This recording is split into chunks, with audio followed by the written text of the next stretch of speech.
Previously, we discussed two examples of the first way of exchanging energy between a system and its surroundings, which is heat transfer. We discussed two processes of heat transferring during cooling and heating processes, and heat transfer during phase transitions. And later on, we will discuss other types of heat transfer, but we want to first discuss the second type of energy exchange between the system and its surroundings, which is work. So, originally, the definition of work, it is the effect of force to move a certain object for a certain distance. So the product of the force times distance is going to be work. And work is one type of energy. The units for work is going to be force times distance, and force is mass times acceleration. So it's mass times acceleration times distance. So it's going to be kilogram for mass, meter per second square for acceleration, times meter for distance. So the unit is going to be 1 kilogram meter square second square, which is 1 joule.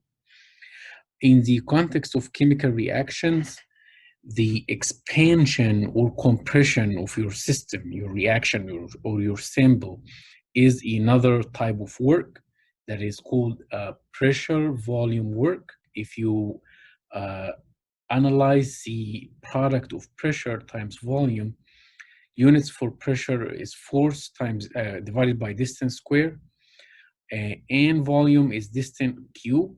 So the product of this is going to be force times distance, which is the definition of work.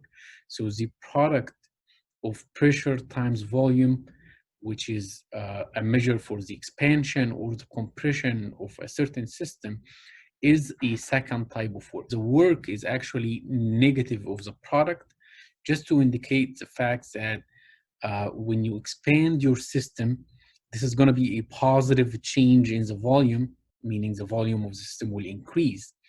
So pressure times the change in volume is going to be negative, meaning work is negative, or the system is losing energy in terms of work to expand itself.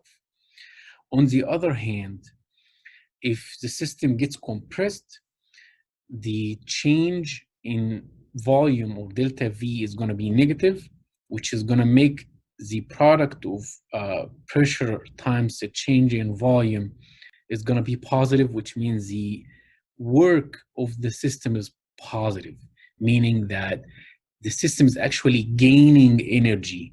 Positive work means you add energy, you add work into the system, you increase the internal energy of the system. So the expansion is a negative work. The compression is a positive work, meaning the expansion is actually decreasing the internal energy of the system, while the compression is increasing the internal energy of the system. So let's just exercise one example here of how to calculate work done by a system. So if you have a sample of gas that expands volume from 2 liters to 6 liters at constant pressure, calculate the work done by this gas if it expands against vacuum versus the case if it expands against a constant external pressure of 1.2 atmosphere. We have a sample that exists in a container with an initial volume of 2 liters and expands against an external pressure P, and it keeps expanding till it reaches a final volume of 6 liters. So the change in volume is going to equal the final volume minus the initial volume. So it's equal to 4 liters. And we want to calculate the work needed for this expansion to happen.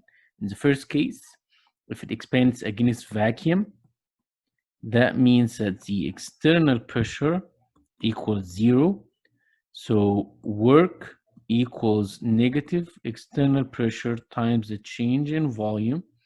So it equals negative 0 atmosphere times 4 liters. So it's going to equal 0. And that means that for any sample, for any gas to expand against vacuum, it's not going to lose any energy and it's not going to need to exert any work. In the second case, if it expands against an external pressure that equals 1.2 atmosphere, the work needed for this to happen is going to equal negative the value of pressure, so negative 1.2 atmosphere, times the change in volume, which is 4 liters. That is going to be negative 4.8 liter atmosphere.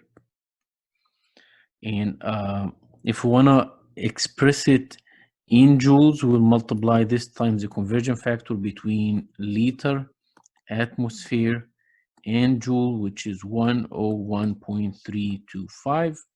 So that is going to give us 490 joules, negative 490 joules. So the negative sign here indicates that this is a loss of energy or work done by the system. So the system has to lose some energy by doing that much work in order for the expansion to happen.